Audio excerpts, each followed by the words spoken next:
So welcome and good afternoon, everyone, to the STEM Beyond Boundaries Exploring Interdisciplinary Careers panel session today. We are joined by some brilliant speakers who I will be asking to introduce themselves in just a moment. My name's Lucy Romain. I'm one of the careers consultants here from the Careers Service. Working with students across our School of Biological Sciences and Clinical Medicine, and also working with students across all subject areas, as well as postdocs as well.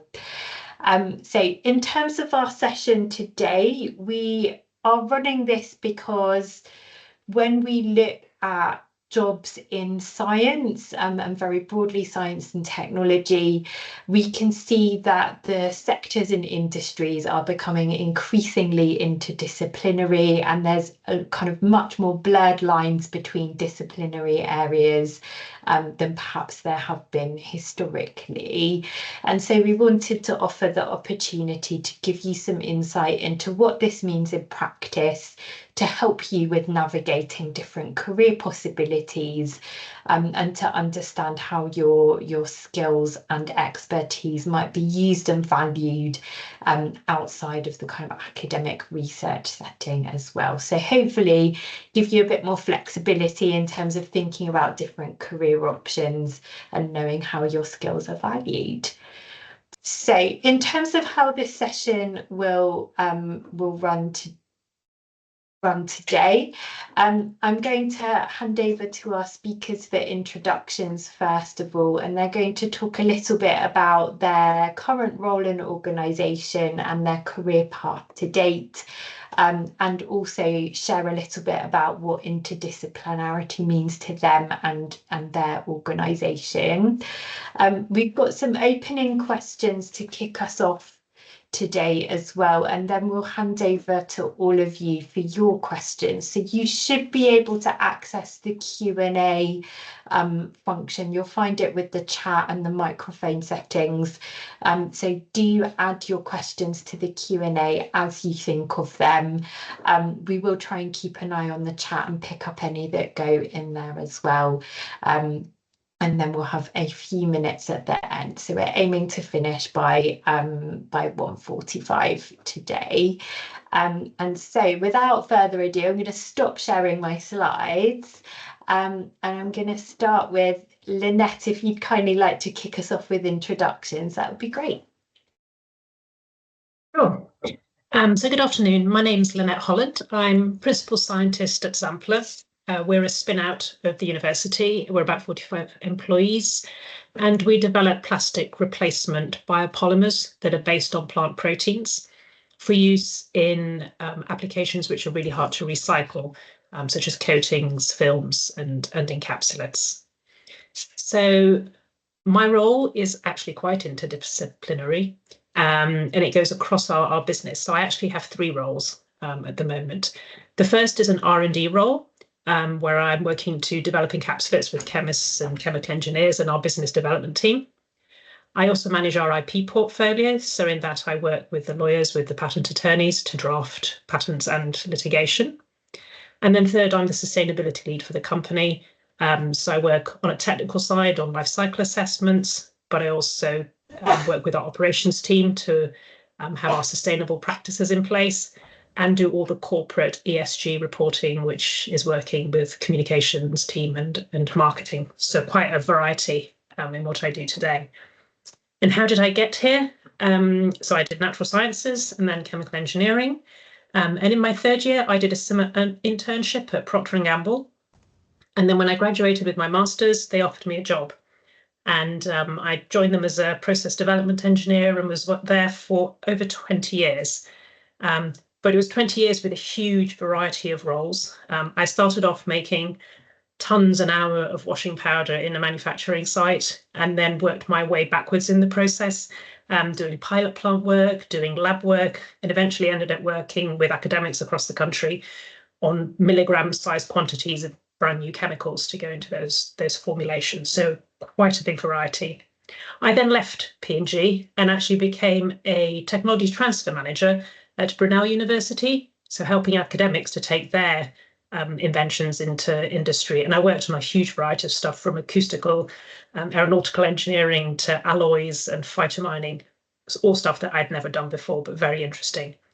But my previous role in encapsulation is what basically led me to meet the team at Zampler, and that's how I ended up joining them. And for me, being in something that's interdisciplinary is just the way of operating, but it's not just about being really knowledgeable in many areas. It's about the ability to communicate with experts in those areas and translate between them, be able to speak their language and actually come to a common ground. And it's at the seams, at the intersection of all the disciplines. For me, that's where problems get solved, where inventions get made. I think that's really, really key in today's industry. Thank you, Lynette. I like that idea of the seams between different areas. That's a good image to bring here. Dana, would you like to go next? Yes, hi, thank you. Thanks for organizing and inviting me. So I'm a policy advisor for the Department of Science, Innovation and Technology in the government. And in my current role, I am part of a team that looks after the growth of the engineering biology sector. So that's a sector that has to do with applying biology solutions to make products, so either chemicals, materials, fuels, novel foods, vaccines, so health. There are a lot of applications across different ranges, looking after CO2 recycling, garbage treatment, etc., etc. It's a very exciting field, and it's very novel, so it's one of the 6 frontier technologies by the government. I've been doing that for a year and a half. Before that, I was a science advisor at the government for 6 months. So it's been nearly 2 years that I'm working as a civil servant in the government. Before that, I've been an academic for most of my adult life. I thought I was going to be a group leader and say an academic. So I started by doing a bachelor degree in biology and psychology. And then I did a master's in neurobiology, and then I did a PhD in neurobiology as well at the Max Planck Institute in Munich, and then I moved to Cambridge for my postdoc, which I did at the MRC Laboratory of Molecular Biology, and then I stayed after my postdoc as a researcher at the MRC Laboratory of Molecular Biology, the LMB, and then I decided to use my science skills to do something more applied, to make an impact on society. So I moved out of fundamental research and into the government. And I think that transition brought with it really an expansion of my skills into interdisciplinary knowledge and meeting with people. So as a scientist in the government, it's not enough to know your technical expertise. So first of all, I switched an expertise. I am still a neuroscientist by training, but now I work on a different area of science, which is engineering biology. And also I don't need my technical understanding per se. So it's more about, first of all, communicating the innovation and the advantages of science and advising on scientific topics to decision makers, to ministers, and to seniors in the government. But also it's a lot about not only the science aspect of the sector, but also about thinking about economy, finance, the social aspects, political aspects. So there are a lot of considerations that go into decision making in the government, and therefore the government needs people that bring with them all of those complementary skills. So there are scientists that work in the team, there are economists, there are people with social science background, there are people with more coordination and administration background. So it really brings about, and it's really the discussion and communication between those people that helps the government get a full overview and so the big picture, but also the details about any given issue or challenge that ministers have to deal with. Great, thank you. I think that gives a really nice picture of what work in government can look like on that scientific side. So thank you. Gareth, you're up next.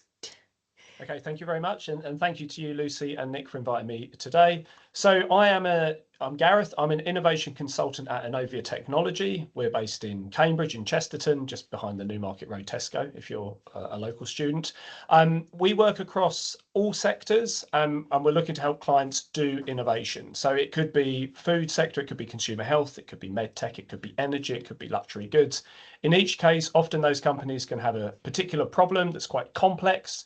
They may not feel able to solve it internally, or it might be a bit too difficult to get the people together, so then they come to us and we might help them design and make new products. We might think about what they need to do now to be ahead in the future, or we might help them iterate with things that they've already got. At Innovia, I'm one of the life scientists, so my background and how I got to Innovia, where I've been for the past 3 years, I did a PhD and postdoc in the Department of Plant Sciences. I looked at the relationship between photosynthesis and the circadian clock in wheat, and if you study natural sciences biology, my old boss was Alex Webb, and he's probably going to do some of the lectures that you'll have. So I was there for the best part of 7.5 years. Prior to that, I actually spent 4 years as a secondary school teacher. So I did an undergraduate degree in biochemistry at the University of Surrey. That included a year in industry. So I did a placement with GlaxoSmithKline and doing some lab work, which was really good. But at the end of that degree, I decided to teach and taught in 2 comprehensive schools in the south of Essex. So a relatively squiggly career. I'd say don't worry if you're sitting there and you're not sure what to do. I certainly didn't think 10 years ago that I'd be in the position I am today. In terms of what interdisciplinarity means and why it's important, I think specifically at Innovia in my job now, like we talk all the time about our USP of the company is we do holistic working. And what we mean by that is that on any project that we're working on, I'm typically working alongside an engineer, maybe a behavioural scientist, maybe a physicist, chemist or designer. And the key there is 2 points to interdisciplinarity. The first is around having just different knowledge. So behavioural scientists will know about people and how to think about how they think, and that's important for products because ultimately that's people interact with products, so you need to make it work for them. But then the second thing, so I'm not just applying biology knowledge, it's also how I think about a problem. And how I think about a problem is very different to a physicist, is very different to a designer.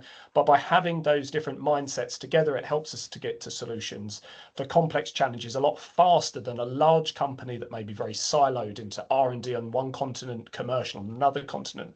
Like we can get to solutions a bit quicker and hopefully get to more rounded solutions. So for me in my job now, I think interdisciplinarity is absolutely key. Thank you, Gareth. That's really great to hear both your squiggly career path and also some more insight into the value that different perspectives bring at Innovia. Vidya, you're up next. Thank you very much, Lucy and Nick. So I'm Vidya Darbari. I am the co-founder and company director for Axiomize Limited. We are basically a formal verification, which basically means trying to use mathematical proofs for correctness of hardware. Essentially, that's where we are focusing currently. And we are based at Hemel Hempstead, essentially. I have had a very diverse background. So I started my undergrad degree with medicine. So I was a qualified doctor, but I had a love for maths and physics and decided I needed to explore that more. So I went on to do a master's in biomedical engineering, very core engineering topics there, and then wanted to bring everything together. So I went to Germany to do an internship at Max Planck to explore bioinformatics and computational modeling, and finally ended up doing a PhD from the Department of Biochemistry in Cambridge at Tennis Court Road, essentially in structural biology. So I've navigated from a doctor to an engineer to a scientist, essentially. And I've had my lab at Queen Mary University of London in structural biology, even today. But 7 years ago, we decided to co-found Axiomize Limited as a semiconductor industry. And I came in with all the different, business development ideas, strategy, making sure that what we were planning was going to be feasible and everything else, despite my life science career into semiconductors. But a structural biologist is interdisciplinary. Half of the time you're on a computer and you're computing data essentially. So it's not about life science or data or computing. It's potentially interdisciplinary, and I think that's where the world is. Biochemistry is biology and chemistry, but you use biophysics as physics to actually solve your problems. And that's interdisciplinarity for me. Solve problems using solutions from all domains, and different disciplines the best way possible, whether you need a mathematical rigor, whether you need, preciseness, whether you need automation with computation, whether you need a vision of a scientist in general. So, and that's what Axiomize is doing. So we are employing, as long as people have the ability to learn and have a passion for correctness, essentially, but then can bring their skills in, whether they are from mathematics, physics, data science, life science, whatever may it be. Yeah. Thank you. That's great. And Alex, finally coming to you. Cool, thank you. Yeah, thanks for the invite. So I'm another consultant. So I work at ERM. We're a global sustainability consultancy, so about 8,000 people worldwide. I think just very quickly, it's worth to sort of explain what is consulting. Everybody has this question of what do you actually do as a consultant?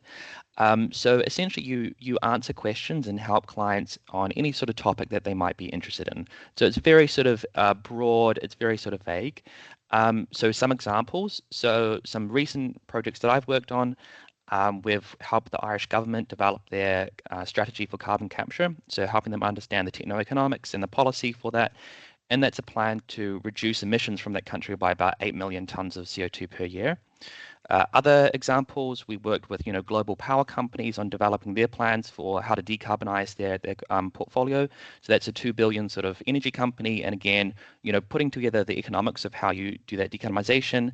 And maybe just a final example, we're working with Microsoft at the moment, and they're wanting help on how do they decarbonize their data centers worldwide. And so we're helping them understand what are sort of the options you have for decarbonizing your cement and your concrete use, and sort of understanding the scientific basis for what actually constitutes decarbonization, but also how that fits in with the broader policy frameworks.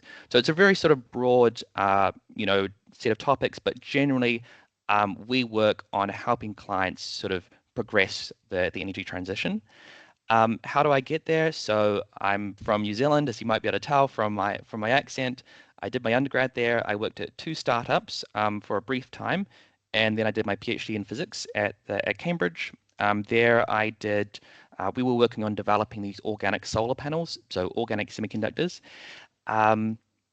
And then after that, I felt maybe academia wasn't the best route, but I still wanted to keep that energy transition, that sustainability theme, and then have some sort of, application of science in my job. And I felt consulting was a great way to do that, particularly at the start of your career. So I've been at ERM for a little over 2 years now, so I'm a bit more early career than some of the other more distinguished people on this call. And so, yeah, I've been working at ERM. How does interdisciplinarity work in? So if I give just one example of when we think about the energy transition, one of the problems is how do you decarbonize aviation? And one of the key ways you do that is you use a green fuel as opposed to a fossil-based jet fuel. And so how do you produce a green fuel? Well, you need to understand the biology of how you harvest different feedstocks. You need to understand the chemistry of that actual fuel production process, the catalysis.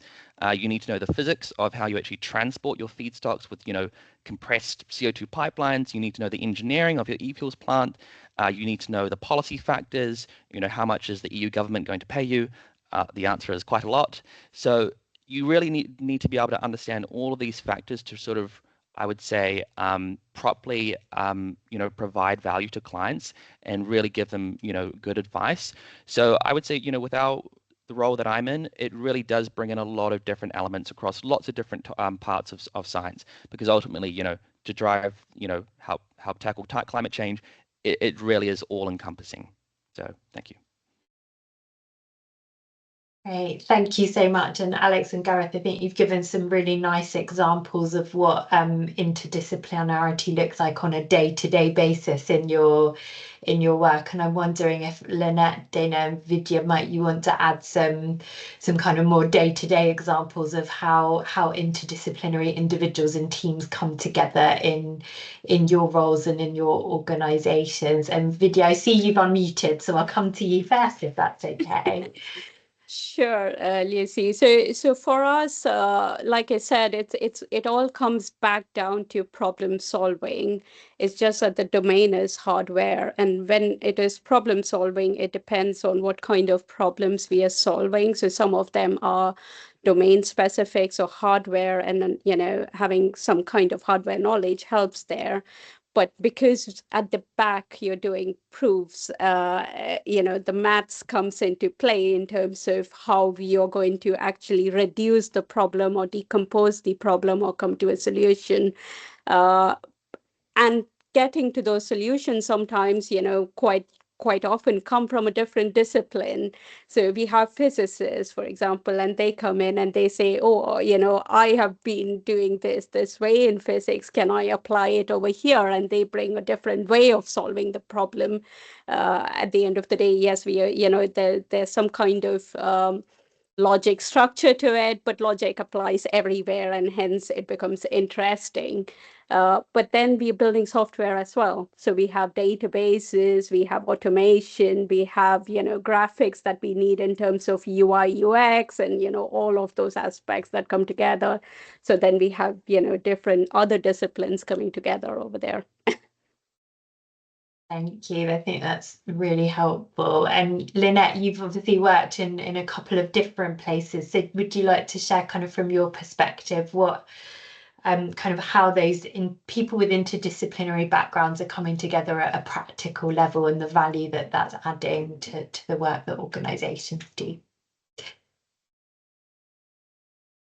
think talking about Xampler as a startup is an example of how you have to be interdisciplinary for it to actually just be a reality. Because the technology was developed in the chemistry department. Professor Knowles had been working in this area for it's literally 20 plus years of academic research. And yes, that's all very interesting, and human knowledge has expanded greatly, but it needed a team of people from different areas to be able to actually make it impactful. And it's in a commercial way, but we are a B Corp, so it's not just about making the money. It's about having the right ethos and actually having something impactful that is good for society as a whole. And to do that, you need lots of different people, because otherwise you just end up with, no disrespect to the chemists, but you just do chemistry in a bigger beaker, and it really doesn't get you to something that's actually going to be commercialized. So now we have through Just Eat some takeaway boxes lined with our coating material, which has replaced plastic, which would otherwise end up in the environment, and it's fossil based and microplastics. It wouldn't have got there if it had just sat in the chemistry department. And for that we needed chemical engineers to actually design a process that is robust and economically viable and practical. We need mechanical engineers to actually design the equipment that's going to do that and be able to run it. We need people to do the electronics to control all the systems. We need plant scientists to understand the feedstock, where that's coming from, because we could use many different plants. We also need a huge variety of people working in areas of, let's say, the communication of what we're doing.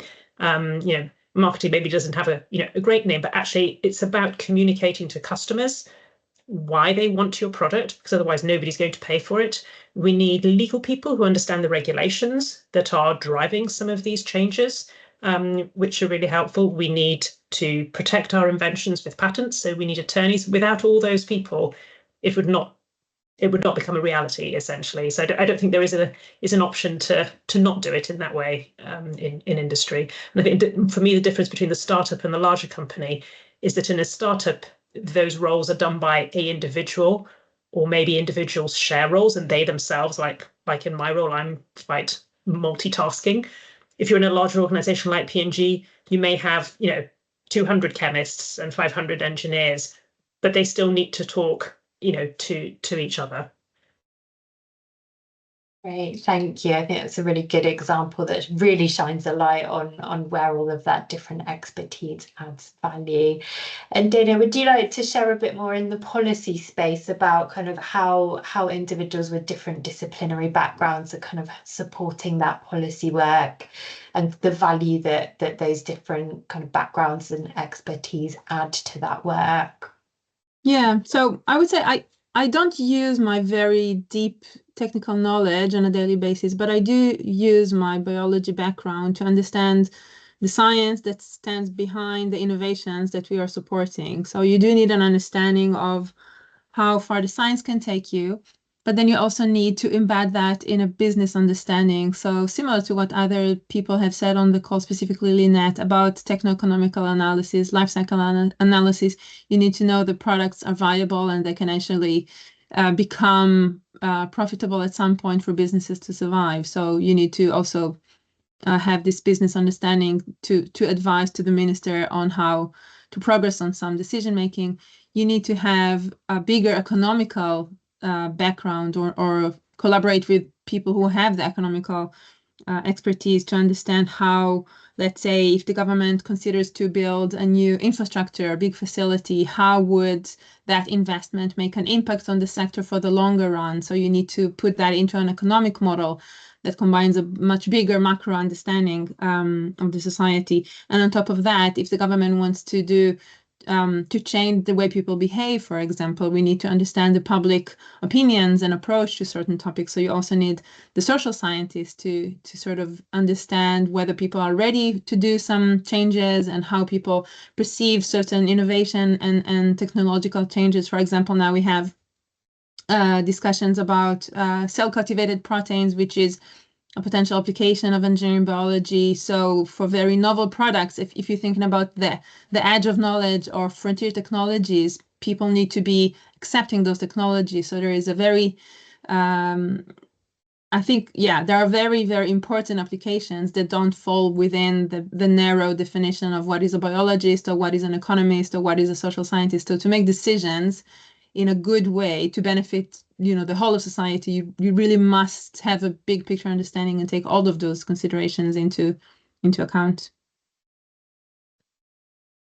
Thank you so much for sharing all of those examples. I think that gives some real clarity to our audience about how teams are working together and the value of those different perspectives. Just a reminder to everyone on the call, if you do have questions, do pop them into the Q&A, and we will be moving on to those questions very, very shortly as well, where we haven't weaved some of them in already. So with science more broadly and also careers outside of academia in particular becoming increasingly interdisciplinary and teams working in increasingly interdisciplinary ways, how might our students and postdocs on the call today be able to develop a better understanding of where their knowledge and skills can be applied across different roles and industries? And Gareth, I'll come to you first because I know you've made this kind of move into consulting relatively recently. So do you have any tips for how someone might be able to navigate that? I think Alex summed it up really well when he was talking about, like, giving the sort of case study of how they would go about solving a problem. I think the important things with interdisciplinary work, which have come up a little bit, is and like what we would look for is, well, like, one, for the stuff that you should know that's your discipline, just like know it well and be confident in explaining it to others that aren't so confident in it.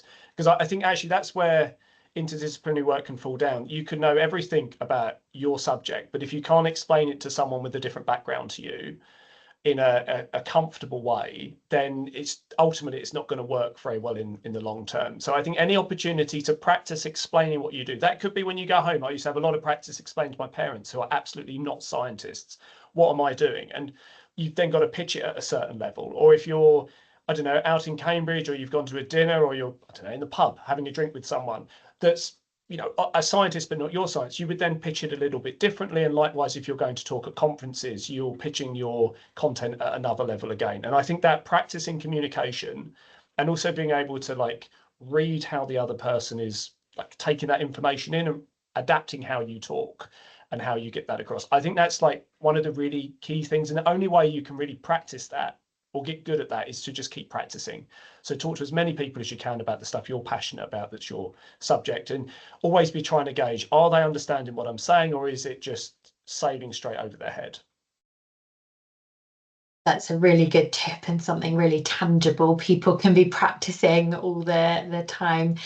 Vidya, coming from a medical background and moving into a different space, would you be willing to share a little bit about how you've navigated that and how you were able to kind of understand where your knowledge and skills could be applied outside of that medical space? Sure. And I think, also given that I have one feet in university, academia, dealing with undergrads all the time, and other feet in the industry and making sure, we are profitable and, all the other operational aspects. I mean, what I always feel is you have to follow your passion and at some point recognize what your core strengths are. And there's always a way of bringing the knowledge and learning that you're acquiring with the passion and the core skills that you can use in a very clever way, especially in the modern world. Either you're really good at communicating or debating and you want to bring that together, or you're really good at art and you want to use art as the way of speaking and then use that, because there's a lot of technical communication that requires art and aesthetics and all of that. Or you just want to be this quiet person who wants to, find optimum solutions and use that. So I think I always feel that was what led me into my path. For me, it was always critical analysis, problem solving, and optimum solutions, basically, with some maths and physics behind it. And I was always looking for how do I use that and how do I get there. And that's how my journey is shaped over many, many years. And the other thing is not being scared of trying new things. I think very often it's just a fear of, okay, if I move from here to here, am I going to seem like I'm jumping too much? But the modern world actually having that kind of deep general knowledge, I mean, it's not like jack of all trades, but having depth and fundamental depth for a lot of things actually strengthens you, because now you can talk to multiple people. You're not scared of talking to a biologist, or you're not scared of talking to a physicist or a mathematician. And, you need that, like, Dana was saying or Lynette was saying, because later on in life, that's all that needs to come together. You're not always going to be on a bench or a computer. You have to go beyond with people. But yeah, that's what's led me to where I am today in terms of, being able to make these navigations that I've done. Thank you. Does anyone have anything to add there that we haven't touched on? Dana? Yeah, I would like to quickly add that the ecosystem in Cambridge, so the university and all the different student societies and associations and the career service as well, have been fundamental in my career journey, because sometimes I think you're just lacking the knowledge of what possibilities are out there for you. Maybe you know what you like, you don't know what you don't like, you've never been on a job, you've been a student. And so joining a society, start, volunteering for, find a summer internship, placement at a company, even, on a very short basis, try a shadowing scheme. So anything that you can do that will take you outside of your comfort zone to try out new things, make connections and network with people who are doing other jobs to find out from them on what they're doing. So those things, and the career service had been very, very helpful on that as well. So it's a great resource that the students in University of Cambridge can and should use. Thank you, Dana. We always like a good plug for the career service as well. Thank you for that. Alex?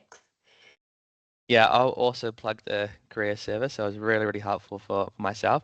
I have maybe two kind of smaller points, just very practical things of, again, thinking about, maybe how you transition from what you're studying at university into, a job where you can generally apply maybe, science. One is around just sort of networking. I definitely encourage, everybody on the call to just reach out to people on LinkedIn who are working at companies you think are interesting, send them a friendly message and see if you can set up a chat. It's really useful. Most people are going to be, open to chatting with you, and they can maybe refer you for a job. So that's, I would say, a practical, concrete thing that everybody should do actually when you're looking for a job. Second as well is that if you are transitioning, let's say for myself, I was doing a PhD in physics and then I went into consulting. It is important to know more about the area that you're going into. So if you turn up at the job interview and you haven't looked at anything about, what do consultants do? How does business work? How do you make decisions?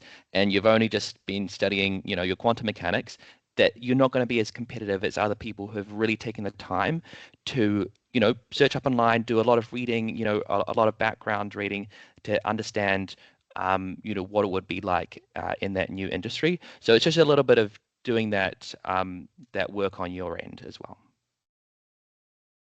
Some brilliant practical tips there. Thank you. And Lynette, I'll come to you as well. I was just going to add that, the assumption here is that, we're all very interested in furthering our knowledge. We're all very curious people who have a passion for understanding things and solving problems. And I have not stopped doing that over my entire career. And sometimes I think there's this idea that, you go to university, you learn lots of stuff, and then it stops and you leave and you go and do a job. And for me, my job has just been a continuation of that. It's just in a different environment. And I have moved from one subject area to another, and had to just relearn entire. I could probably have done, I don't know, 3, 4, 5 degrees in all this time if I had done it in a, an academic sense. And I've done an awful lot of, learning on the job. And one of the examples I like to give is I gave biology up at, I didn't even do, well, it was O levels in but GCSE biology. I didn't do that. I went completely for the physical sciences. And then through my time, I have basically, worked with neuroscientists and written patents in that area. And in my current job, there's an awful lot of plant science. I had to literally go back to a textbook and open and start to understand the language of biology for a start. That's something that I think, you shouldn't think that you're not capable of doing. And then just because you graduate, that's the end of it. And the only way to do it is to stay maybe in academia. I think there's a lot of industry out there where you just learn every day you go into the office or the lab. And I can see lots of nodding in agreement going on there. I think the thing that makes you great scientists is your curiosity, and take that quality into your career. You don't lose that just because you start a job. I think that's a really great message to take away. So the first question that's popped up that I think follows on quite nicely is around how. So for Alex, Gareth, Dana and Vidya, you've all done PhDs in quite niche areas. And how did you find kind of moving from being in quite a niche area into a kind of broader interdisciplinary environment? So Dana, maybe I'll come to you first of all, because I think your transition is the biggest move away from your research background. So I liked it. I mean, I loved being an expert, and to some degree I miss that because I don't get to talk about my expertise anymore. I don't get to be a keynote speaker about a very specific thing, but my work gets to impact many more people. And so for that, I always missed the area of like talking with a variety of people about my work, which is something I get to do a lot more now. And while I don't have a narrow expertise, I delve into a lot more topics. So essentially, the skills that you develop during a PhD or during your career as a scientist are the same, because you still need to be able to grasp complex information in a short time and simplify it and communicate it back. You still need to analyze, a large amount of information. You still need writing skills, you still need speaking skills.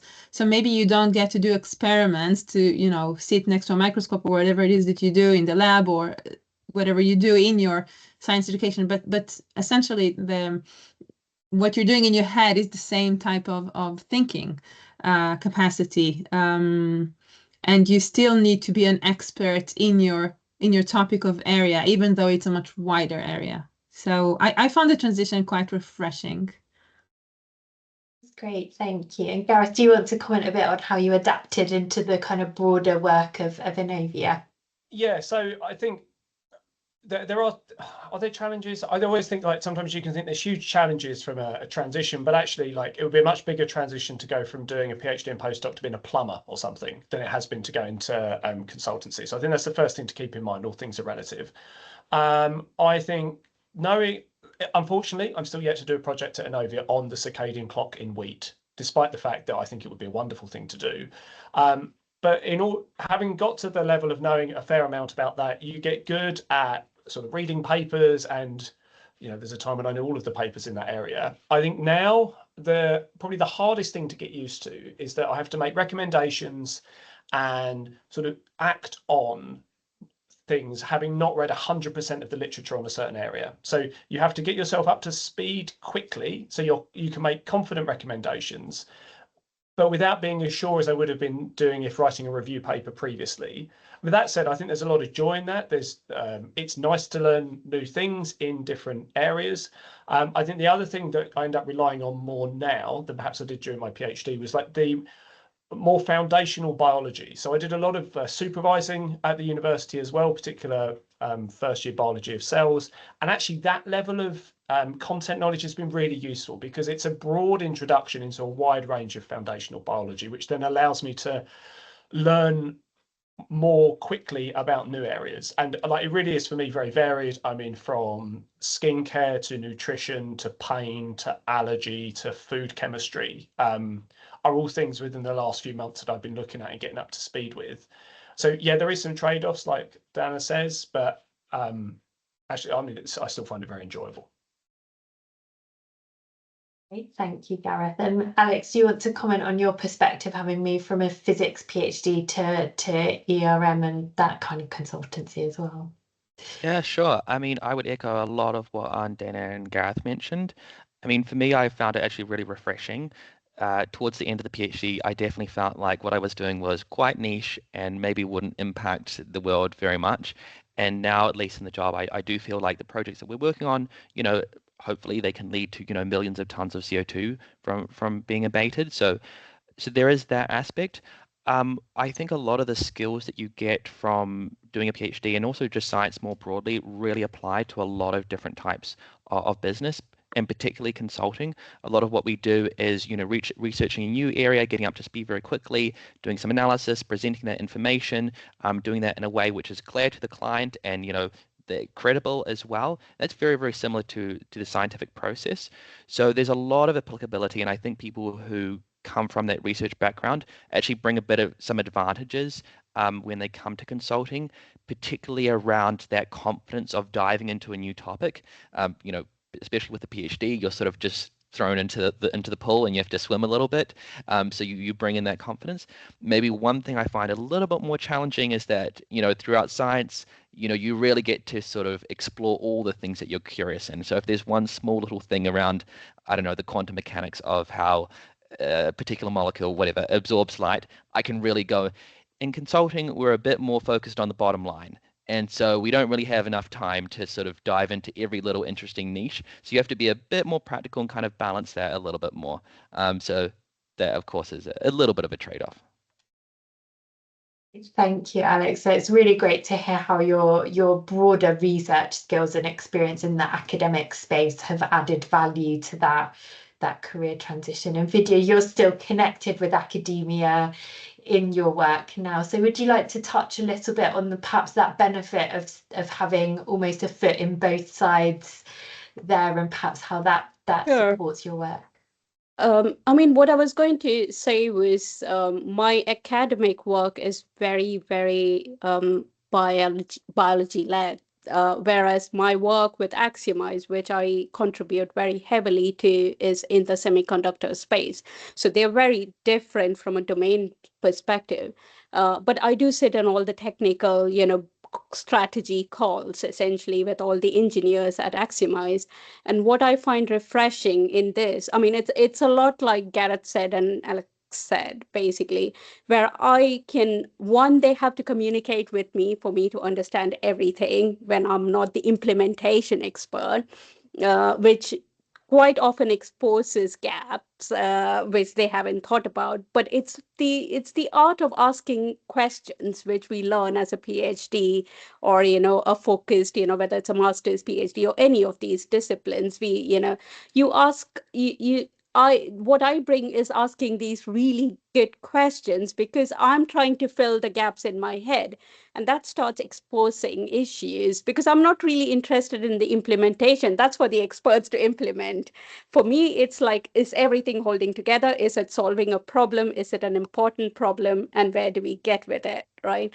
And I think that's the best skill you can bring, as a soft skill as well from your PhD, regardless of how you're jumping domains. And, startup is a great place to learn that. And I completely echo everything Lynette said before, because everybody is kind of multitasking, because you're a smaller company, you have so much to do, and you're picking up on, okay, you're really good at this and this. Can you, do you want to, bring both the skills up together, kind of a thing.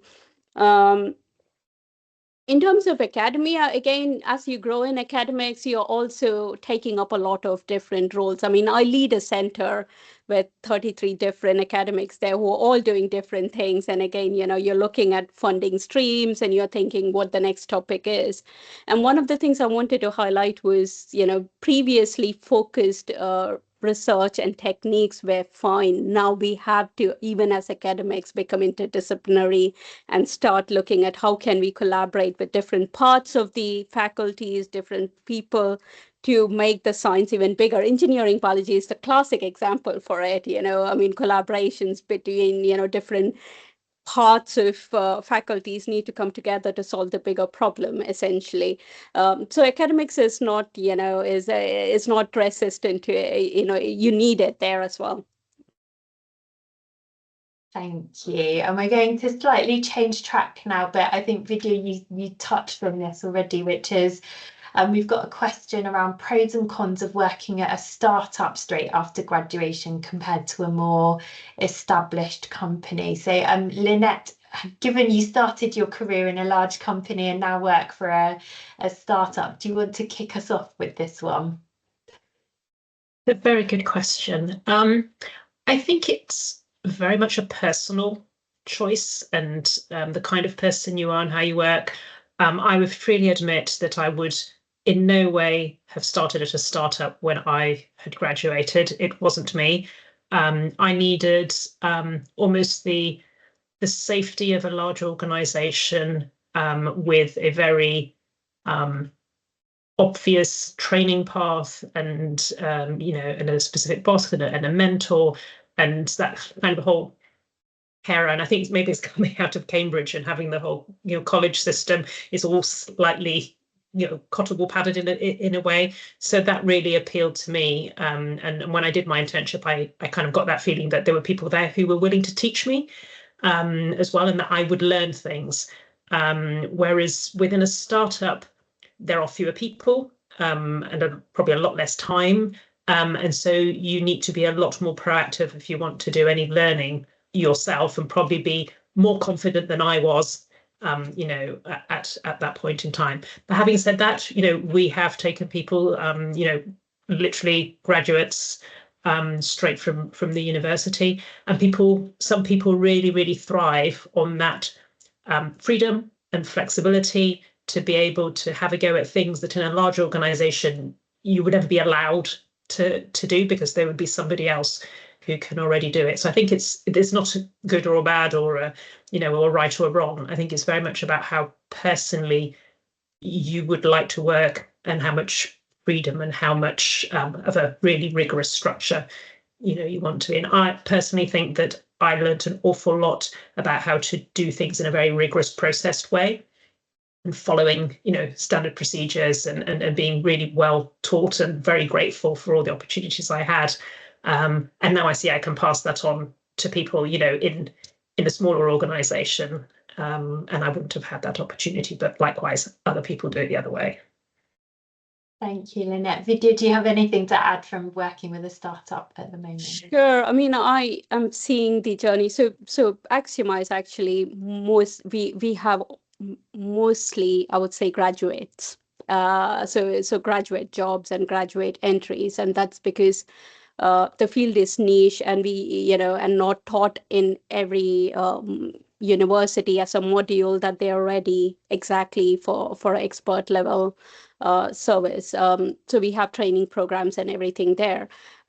What I find with all the graduates who've come to Aximize and their journeys is that with startups, because you're in a small company, your work gets noticed far more, closely. So you have a lot of potential to grow very fast, which means, promotions are faster. Your career path could be speeded up because everything is, assessed more closely.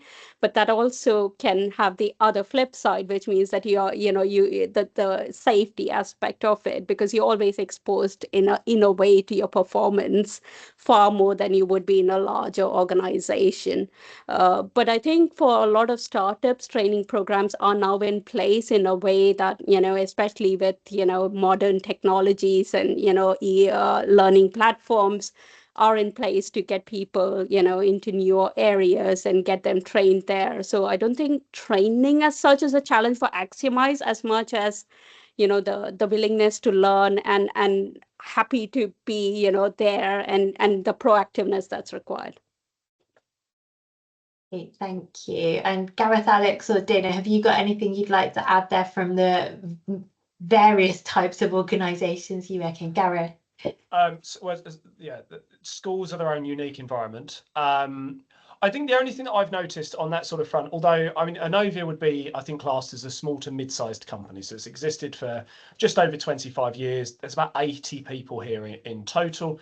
So not huge, but the difference in going from the public sector, which is all I'd ever done before, to the private sector is I think when you're teaching or you're at the university doing a PhD and then postdoc, certainly with the postdoc, your contract's only so long and it will end, but when it'll end. Until that point, you're secure. There is just in the private workplace, obviously a little more insecurity in the long term. And certainly with consultancy, although we've been relatively okay at Inovia, no one has been laid off. I think there are cycles of that which can happen in the private sector. And you will see that in small companies and very big companies as well. But it's just something to keep in mind. I guess if it's a very small startup of just a few people, there might be a slightly higher risk of that happening. But as Lynette says, actually the rewards can also be greater as well. So that does also come down to sort of your own personal preferences. Thank you.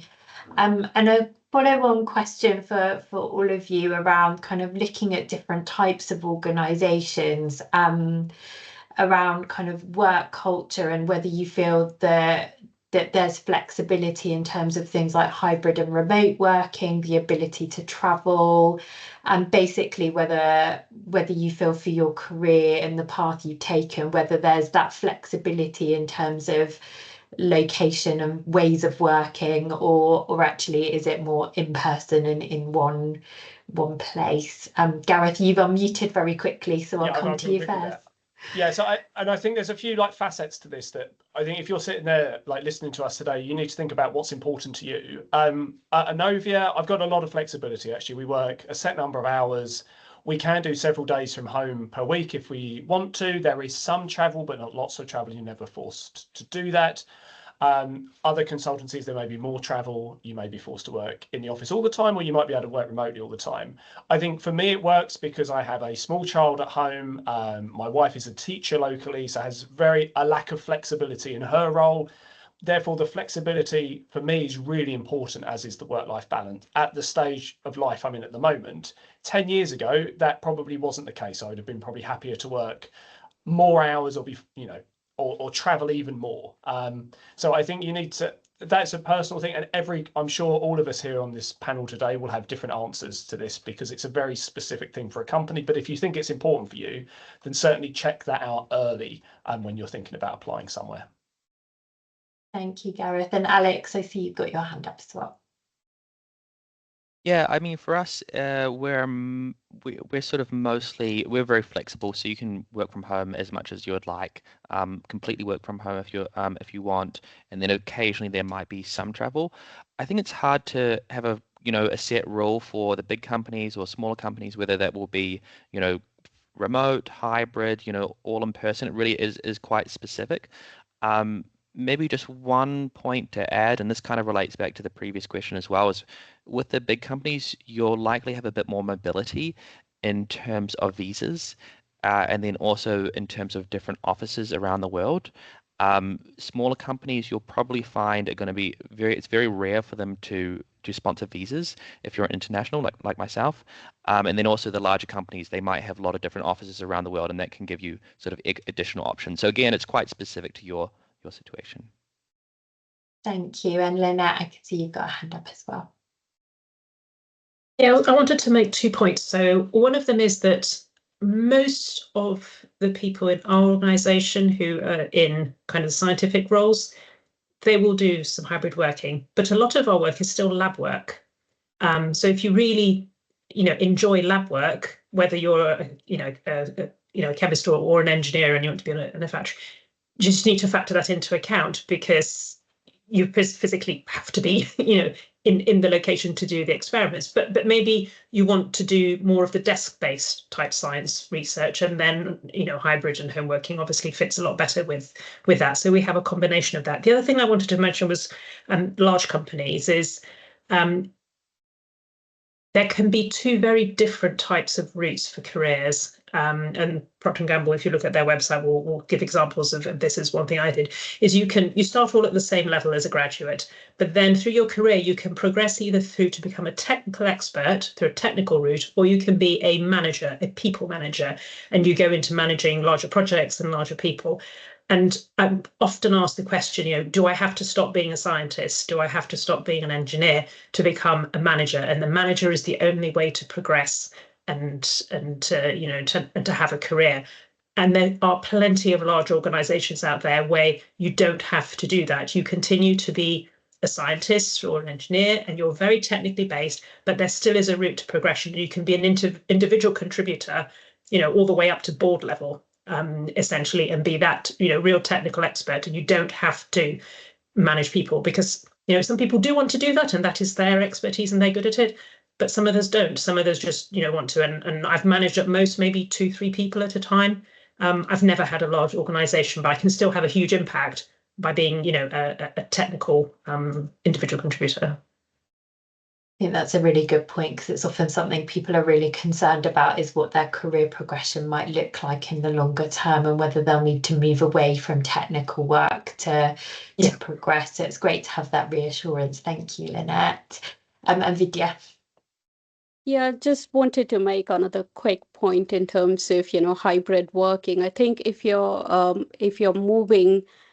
learning something new or moving disciplines, a lot of employment is done on the potential of learning with your skills that you're bringing, in which case a lot of learning is happening at work, and then actually being at work becomes important rather than hybrid. But once you're an expert and you've shown the potential and you show that you can work from anywhere, be it office or remote, then it becomes a bit more easier for the employer to start thinking that, that's fine, the flexibility is there.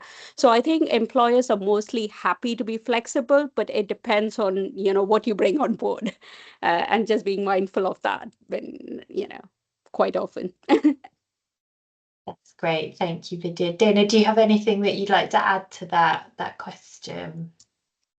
I think the civil service as a whole tries to be flexible, and they are quite good with that. So work is hybrid unless you need to be somewhere for a site visit, etc.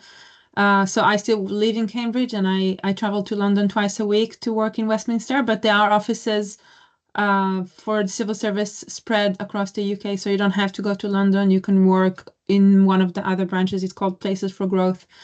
And if I need to take time off to bring my kids from school or do anything like that, it is acceptable. Sometimes I can do the hours later. I generally work a lot less than I did as an academic. I don't need to give over hours. It's not expected of me. So it's much more contained within the 9 to 5, at least for my current place where I am in the organization. And they actually put quite an emphasis on that. So if you write emails during the evening or night, sometimes you get told off for doing that. That's good to know for people who like that more boundaried work culture, that it does exist out there, even in our world of being permanently connected 24/7. So that's great. There's a really brilliant question in here about how do we start conversations between disciplines and ensure people know they're needed on a problem that seems perhaps outside of their natural discipline or their natural area of expertise. And I wondered, Dana, if you would like to kick us off with this, given that you're working across such a wide range of areas in your work. Sorry, can you repeat the question, please? Yeah, so how can we start conversations between disciplines and ensure that people know they're needed on a problem that seems outside of perhaps their natural area of expertise? So that happens quite a lot in the government. So I needed sometimes to coordinate big projects, for example, to write a response for like a big report that combines insights from across different departments. So what you need to think about is what is the shared goal between you and the other people. So what do they need to know from you? So how in your communication you can be effective in providing them what they need to know in order to help you, whether it's very specific technical information or a bigger picture understanding of the situation, and try to think how helping you will be beneficial for them as well. So what can they get out of that? And I think maybe either Gareth or Alexander brought that up earlier about the importance of communication, science communication. Yeah, I think Gareth said, talking about your project to your parents, you need to be able to extract the important bits. And what is important to you is not always what is important to the people that you're bringing into the project. So it really needs this bigger thinking. I think, yeah, what's probably the biggest contributions of scientists to society, in my opinion, is basing decisions on evidence. So you need to have this clear base of data that you can take into different implementation routes or different interpretation routes, but you need to be solid in what is important to you, what you want to bring into the picture, and then try to bring other people along with you. I think that's a good point of trying to recognize actually why is it beneficial to have someone with different expertise working on this, and how can you communicate that in a way that appeals to them as well. Does anyone have anything particular to add to that response, or anything that hasn't been covered that you'd like to share?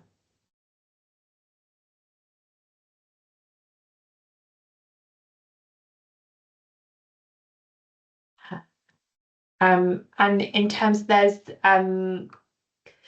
one more question before we start to wrap up. So if a person on the call today is interested in working in something interdisciplinary, is there a best starting point, or can different specialities take you more or less anywhere? So they're kind of trying to get a sense of whether there's pros or cons to starting in a particular place or a different career path. And I wonder, Alex, if you might kick us off, because consulting is often a place where people start if they're interested in working on a range of problems. So I don't know if you want to share your thoughts on perhaps pros and cons of starting from that starting point. Yeah, I think consulting is a really good place to start if you're a little bit unsure where you ultimately want to end up. And it does have the advantage of keeping a lot of different options available. And the reason for that is because in the job, you just have to look at so many different broad things. So, for example, we might be doing policy analyses, we might be evaluating lots of different startups or you might be sort of advising large corporations on decision making. And so essentially, if you in your career, you can sort of say, oh, can I do a bit more of the policy work? Can I do a bit more sort of working with this large corporate, depending on what you enjoy, what you find most interesting? And as you do more and more work, that really positions you well to maybe move out of consulting, because generally speaking, consulting for everyone is not necessarily seen as the end point. There's a lot of good exit opportunities. So it's a really good way, I would say, of keeping your options open. That is not to say that, going down other career paths, doesn't also keep your options open as well. I just think it's quite an easy way of doing that.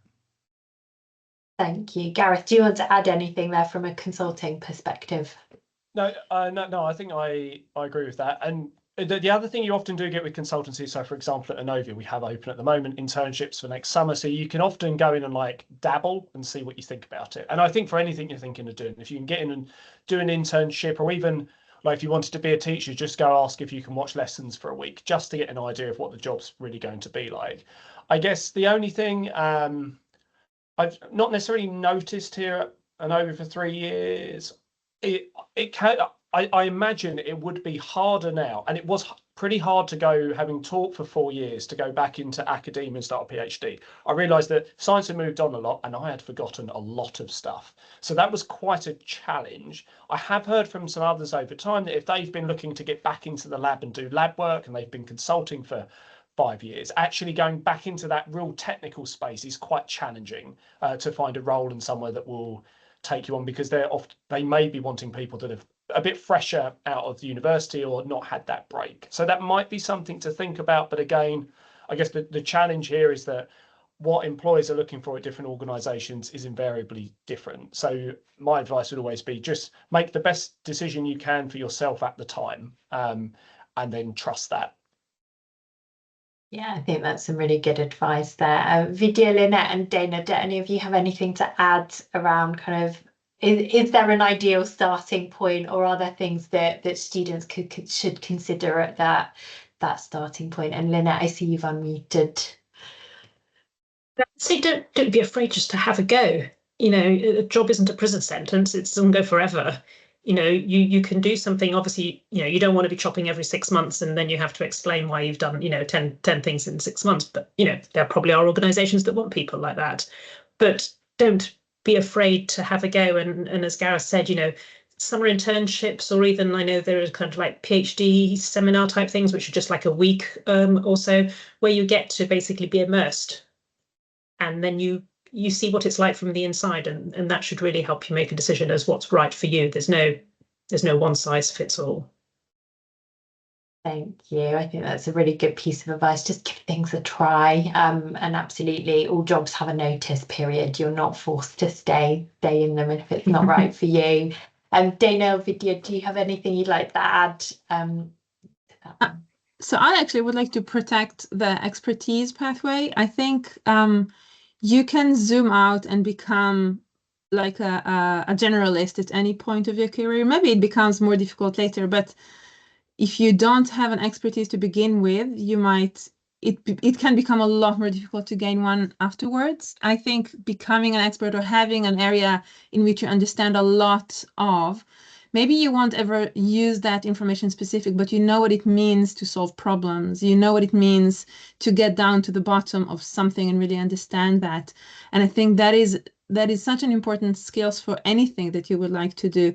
So I don't know if that's actually a good recommendation, but maybe that's just my personal interest to really know what it is to go deep into something. And then later you can, spread it out more. But maybe it's not sort of necessary for all career tracks.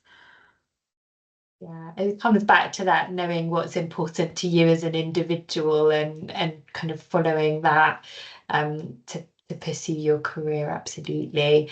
Vidya, do you have any final last words of wisdom? Well, I think we've covered most of it, but I think networking and general reading, I would say, there's so much, without having to go into the depth of different disciplines, there's so much out there, and just seeing what grabs attention and, what you want to follow on is itself kind of indicating what that change might look like or you want for yourself. So, I think just, being there with information is quite key, I feel. Absolutely. Some really good tips and advice there. Thank you all for sharing your thoughts and perspectives. And before we wrap up, do any of you have anything to add that you really wanted a chance to say, but we haven't touched on in any of our questions this afternoon? Any final words of wisdom before we start wrapping up? Just if you're sat there now and you don't know what you want to do, don't worry about it. because I don't know about the others, but I had absolutely no idea I'd be where I am today when I was finishing my undergraduate degree. So just make the best decisions you can at the time that suit you and go to these events, because like other people on this call, it was going to things like this when I was finishing my postdoc that found me the job at Inovia. I would never have known about it previously. And there are, as I say, internship and permanent vacancies currently open. So if you're interested, do have a look or reach out on LinkedIn. Thank you. I think that's a really good tip. Be curious and keep seeking what's out there, but don't try and force a decision, because if you keep kind of exploring and scanning the horizon, something will kind of grab your attention and you'll take those next steps. So some really fab advice there. Vidya.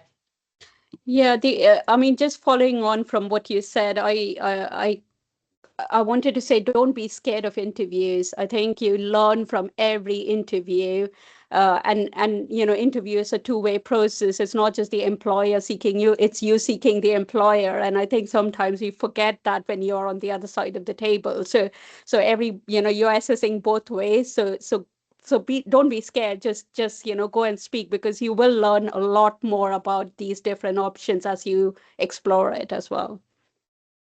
Great, thank you. Some really, really good advice, and thank you all for sharing your journeys and your insights today as well.